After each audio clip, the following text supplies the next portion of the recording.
সুধী দর্শক, আজ বুধবার এবং 28শে মে বাংলা বাজার পত্রিকা আমরা দেখতে পাচ্ছি প্রথম পাতায় যেসব খবরগুলো ছাপা হয়েছে 300 আসনের সীমানায় বড় পরিবর্তন আসছে এবং আরও দেখতে পাচ্ছি জমি ভেস্তে গিয়ে স্ত্রীসহ সাবেক ভূমিমন্ত্রী ধরা।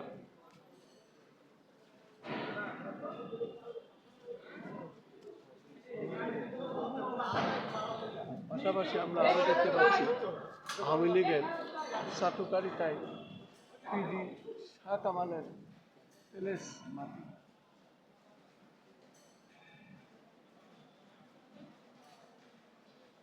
আরও দেখতে পাচ্ছি অস্ট্রেলিয়ায় 3 বাড়ি সহ ডক্টর মইনুলের সম্পদের পাহাড়। ফ্যাসিস্টের এই বড় পুত্রের দুর্নীতির বিবরণ এখন হাইকোর্টে।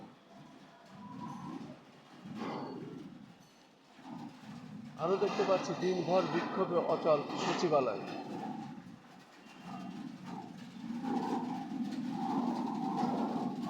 সেই সাথে আমরা আরও দেখতে পাচ্ছি আবার নতুন কোনো ট্রাম্পে করে, বিশেষ করে নতুন কোনো ট্র্যাপে করে যাচ্ছে কিনা প্রশ্ন মঈন খানের।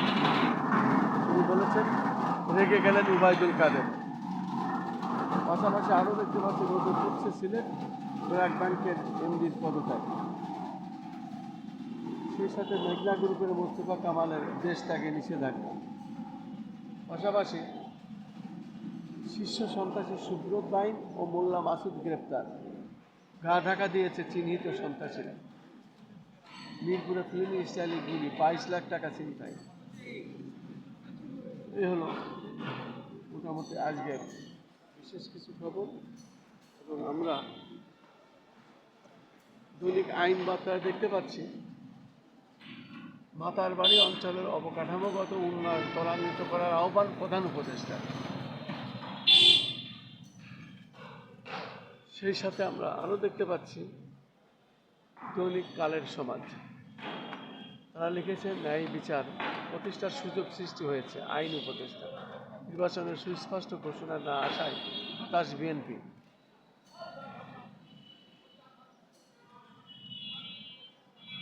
স্ত্রীর হাতে মার খাওয়ার ঘটনাকে মজার মুহূর্ত বললেন ম্যাক্রো।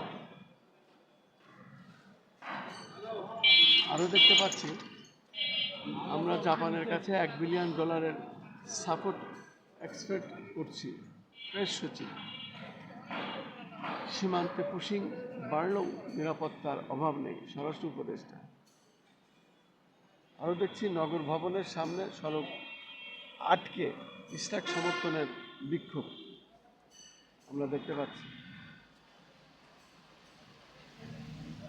পাশাপাশি আরও দেখতে পাচ্ছি বুধবার 28শে মে আজকের দৈনিক, সেখানে আমরা দেখতে পাচ্ছি প্রশাসনের প্রাণকেন্দ্রে সচিবালয় ও নগর ভবন অচল, সাধারণ মানুষ সেবা বঞ্চিত। মিয়ানমার থেকে রাষ্ট্রদূতকে ঢাকায় ফেরার নির্দেশ।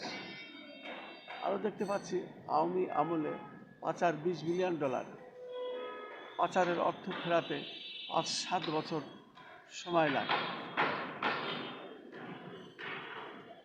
এবং ট্রাইব্যুনালের শুনানিতে চিফ প্রসিকিউটর শেখ হাসিনা পালানোর আগে গণভবনে কী হয়েছিল আমরা দেখতে পাচ্ছি। আরও দীর্ঘদিনের গোয়েন্দা তৎপরতায় গ্রেপ্তার সুব্রত বাইন ও মোল্লা মাসুদ।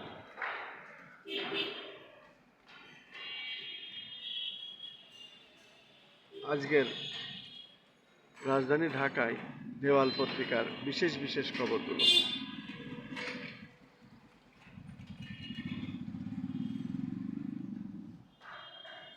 জামাত আমিরের প্রতিক্রিয়া, যুদ্ধাপরাধের বিচার ছিল ইচ্ছাকৃত নেতৃত্ব গণহত্যা।